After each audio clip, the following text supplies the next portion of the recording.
10 a.m. Eastern Time, and I want to be aware of everyone's busy time schedule today, so I think we'll go ahead and get started. First of all, good morning and welcome. My name is Bob Canterbury, and I am a retirement plan advisor and a certified financial planner with BST Wealth Management. And this program today is specifically designed for small business owners who may be interested in setting up a retirement plan for themselves as well as their employees. So in the next 30 minutes or so, we're going to go through a few slides to talk about the benefits to both employees and employers of setting up these types of plans. And there are a few different types of plans that I will discuss and focus specifically on one type of plan called a multiple employer plan, or a MEP. So I want to provide you with those details and really demonstrate how easy it is to set up and implement your own retirement plan, and how our team here at BST Wealth Management can help you run an effective retirement plan for your business and your employees. I will also be able to take a few questions at the end. The slide presentation generally lasts about 30 minutes. And if you'd like to type in your question, for those of you on the Zoom meeting, you can type in using the Q&A chat function, and we'll try to tackle a few questions with any time left at the end of our webcast. And then finally, I would like to mention that we are recording this webcast for possible replay. So if you do not want to appear on the video cast at all, please go ahead and turn off your video function. Otherwise, just want to let you know this is being recorded for today's program. So having said that, I'd like to jump right in and talk about some data and statistics that might actually surprise you a little bit.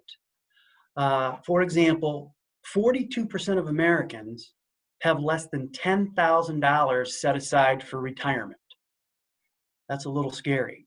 Roughly 55 million U.S. employees do not have a retirement savings account through their employer. And 89% of workers over the age of 30 with access to a plan at work say that they probably wouldn't have participated or saved for retirement without it. Additionally, as of 2017, only 46% of private sector employees with 100 employees or less offered a retirement plan. So less than half. And an AARP study says that people are 15 times more likely to save if they do have a retirement plan through their workplace. Less than 10% of employees will save on their own if they don't have a plan through work. So clearly, if you are a small business owner and you have been thinking about implementing a plan, setting up a plan for yourself and your employees, this is a program today to tell you exactly how to do that, how easy it is, and how more cost-effective it is under today's guidelines. So I want to expand on that mainly in today's program. Now, if you are a small business owner, some of the reasons that I typically hear, and by the way, I am currently a retirement plan advisor on about a dozen plans here locally in the capital region. So I have experience in dealing on an ongoing basis with small businesses who have done exactly this. Different types of scenarios. Some plans have gone through what's called a conversion, where they're looking to take their existing plan and switch over to a new advisor, a new record keeper. That's called a conversion. Other businesses are simply looking to start up a plan from scratch, brand new. And we've helped companies do that as well. Some of the reasons that we hear, the reluctance out there, might be, well, my business is just too small. I only have a handful of employees, or it would cost too much, or it's going to be too much work to maintain. We have a solution for that. And I'd like to expand on that. Those should not be excuses or reasons why small businesses can't and won't set up a retirement plan. So I'd like to start off by talking about why this has become easier and more cost-effective for small businesses. Number one, the Secure Act was actually passed by Congress back in December of 2019. And the Secure Act stands for Setting Every Community Up for Retirement Enhancement. So that was passed back in December of last year. And what it does from an employer perspective, it does offer certain tax credits for those companies that elect to set up a new retirement plan. For example, potentially a tax credit up to $5,000 in the first 3 years. The Secure Act also implemented or actually did away with what's called the bad apple rule, and that pertains more to employers who have enrolled in the MEP program, and I'll expand on that as well. And the Secure Act also added a $500 tax credit if an employer elects auto enrollment. So that's another feature that could be added when an employer is looking to set up a new retirement plan. And of course, employees could opt out if they didn't want to contribute, but having that auto enrollment feature is an incentive for retirement, and in exchange for that, employers can get a $500 tax credit. There was a few other things from an employee standpoint that the Secure Act brought into play. You may know that the required minimum distributions, for example, used to be age 70 and a half, and they pushed that back to 72. So you don't have to start taking mandatory distributions until age 72. The new secure rules do allow in-service withdrawals up to $5,000 for the birth or adoption of a child. And it also expanded eligibility to potentially include part-time employees. Generally, the old rule said you had to be a full-time employee or work 1,000 hours a year to be eligible to contribute to a 401k or retirement plan. And now those rules can be relaxed a little bit to allow part-time employees to participate if you want to. The reason why I mentioned these new rules that became effective last year is that it allows flexibility for any owner of a small business to actually have more say and input in the design of their retirement plan. And our team here at BST Wealth Management will actually have an introductory meeting to go through the plan design and talk about things like company match, profit sharing contributions. Those types of features can be added to the plan or excluded depending on preferences of the owners. Now, I want to specifically talk today about this multiple employer plan, or MEP. As I said, there are different types of retirement plans, but the MEP has become much more popular for a few reasons. Number one, it is a very inexpensive way for a small employer to join an existing 401k plan. So it allows a small business, instead of creating your own customized plan, which can be more expensive, it allows you to plug into an existing plan with many other businesses. And those businesses do not have to be similar. So it could be a car wash, a daycare center, a coffee shop, and you're all plugging into the same plan that offers a great menu of investment options, and it offers the convenience of one plan document for the entire group, and it allows for easier, more efficient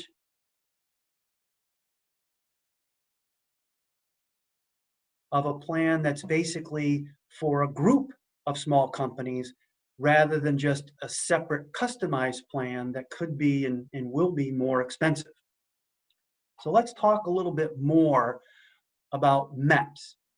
and how they work.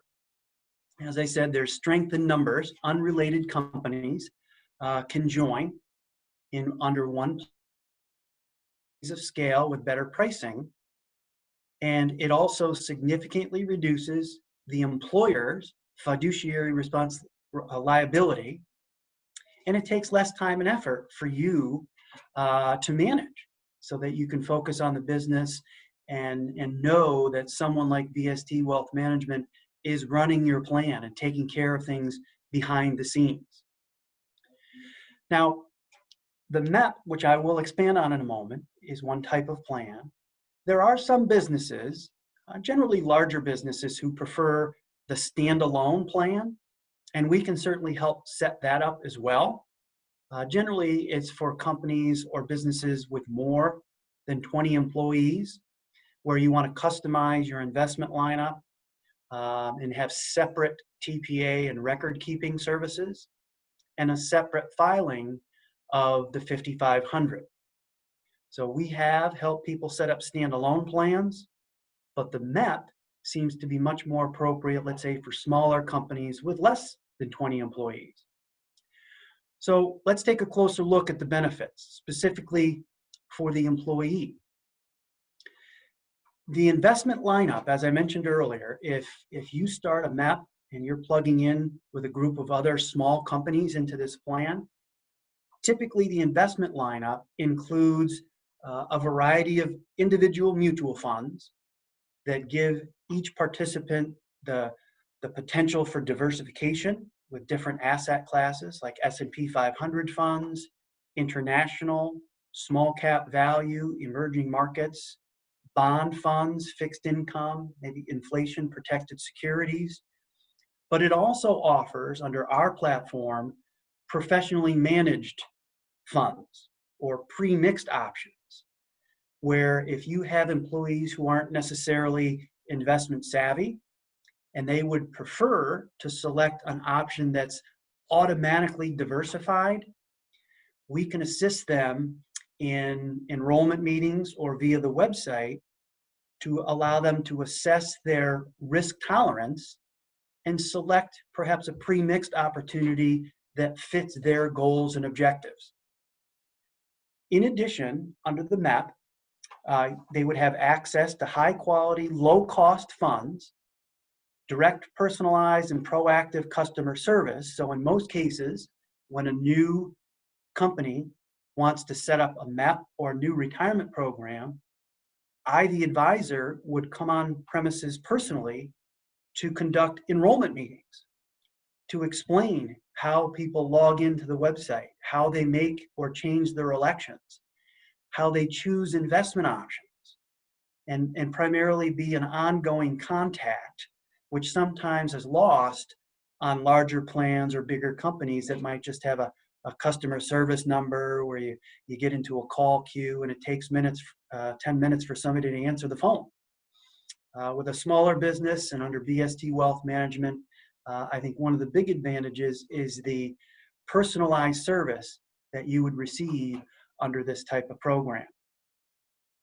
From an employer standpoint, the MEP does offer plan design flexibility. I think I mentioned this earlier, is that we would have an introductory meeting to go through the plan design options so that a new employer or a business owner can understand what type of features would be most beneficial for their circumstances. So whether or not, for example, do you want your plan to offer employees the ability to take loans or not? Hardship withdrawals are generally a standard provision if they meet the definition of hardship withdrawals. But mostly you have to determine as a business owner, do we want to have company match? And if so, how much? Do we want to match 50 cents on the dollar on the first 3%? Do we want to match dollar for dollar? That typically comes down to affordability. Do you want to add a profit sharing feature?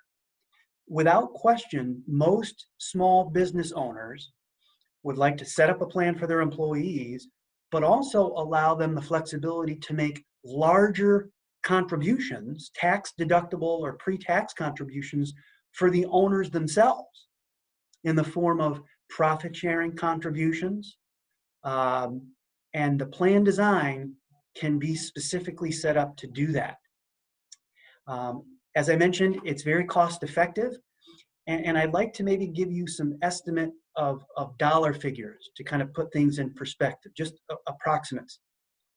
If a small business, let's say that had 10 employees, came to me today and wanted to set up a customized plan, not a MEP, just a standalone customized plan, there are many behind the scenes costs to that, including the record keeping fees, custodian fees, advisor fees, the expense ratios of the mutual funds themselves.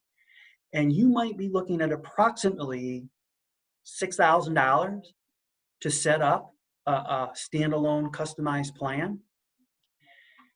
Compared to a MEP, and I'm talking about a brand new startup plan, right? Not a conversion.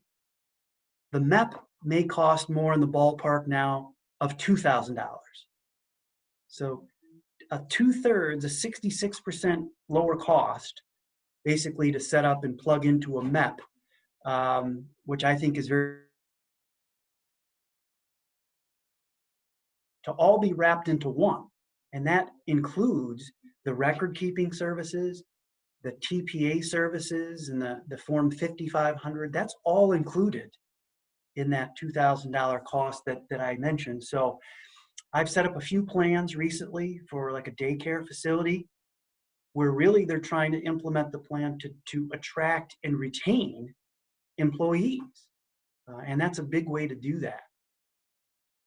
So why choose the MEP as opposed to maybe a standalone or some other type of plan? Is that it's very easy to set up and maintain. As I said, conceptually, you're kind of plugging into an existing plan with many other smaller companies.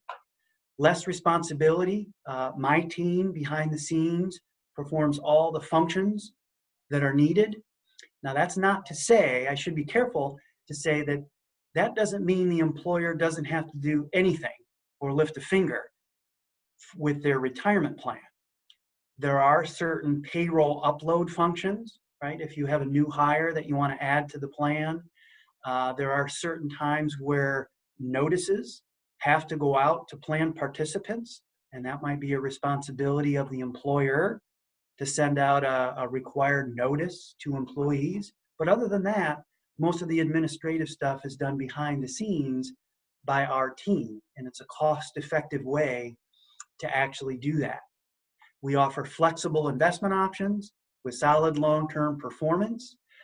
Typically, when we do a proposal for anyone that's interested, we would actually show you the full lineup of all the funds that we use with past performance, as well as the expense ratios, which on all of the funds that we use are very, very low, because we don't want excessive fees eroding the growth and savings for participants' accounts.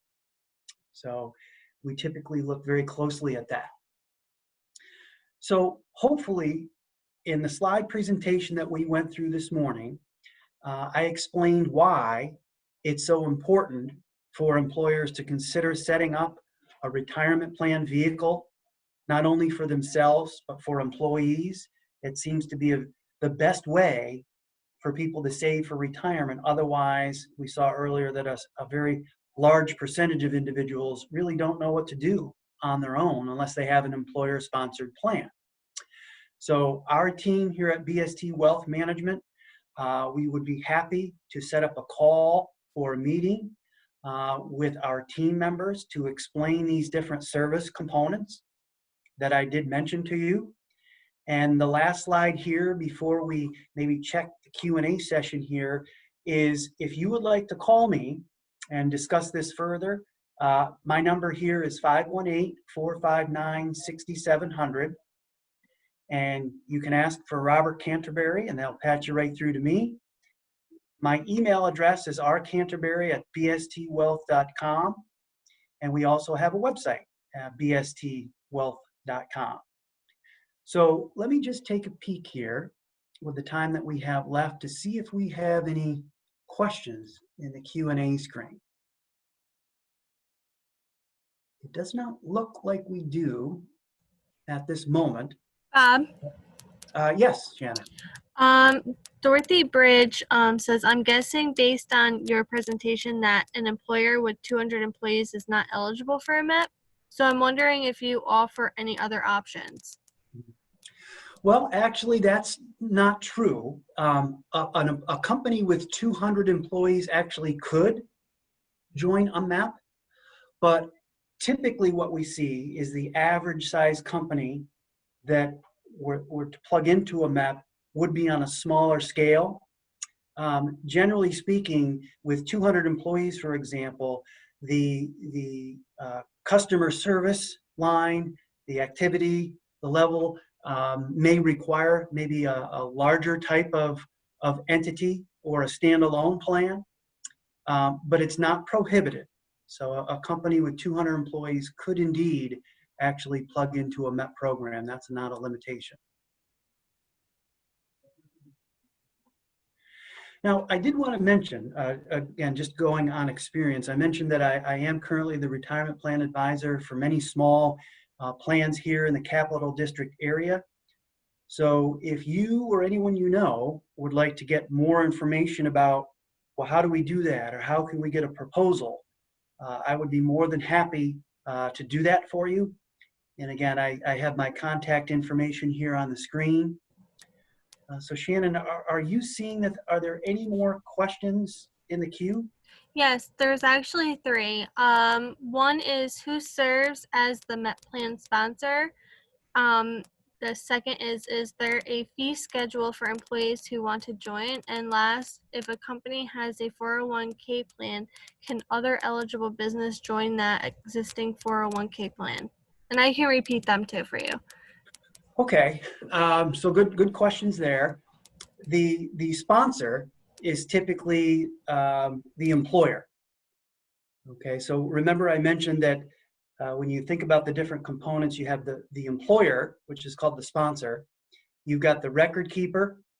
You've got a TPA, a third-party administrator, and you would have me as the advisor, conducting enrollment meetings or generally coming over once or twice a year to speak to employees and educate them on the website and the investment options. So you've got different components there. And I think I mentioned in the beginning that BST, under this arrangement, we days, which means we are legally obligated to operate and function in the best interest of both the employer and the participants.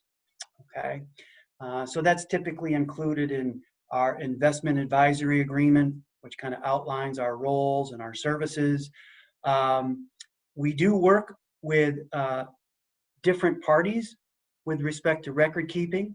That typically would be announced when we do the proposal in the meeting as far as who we are working with, because I actually have a variety of choices on who we use as the record keeper or the TPA. So it typically depends and have some flexibility on who to choose for that. But we would typically have an introductory meeting to introduce everyone. And I would also share this, is that most businesses don't want to have to spend time if any issues or problems arise with their retirement plan. They want to be able to call me and say, hey, can you take care of this?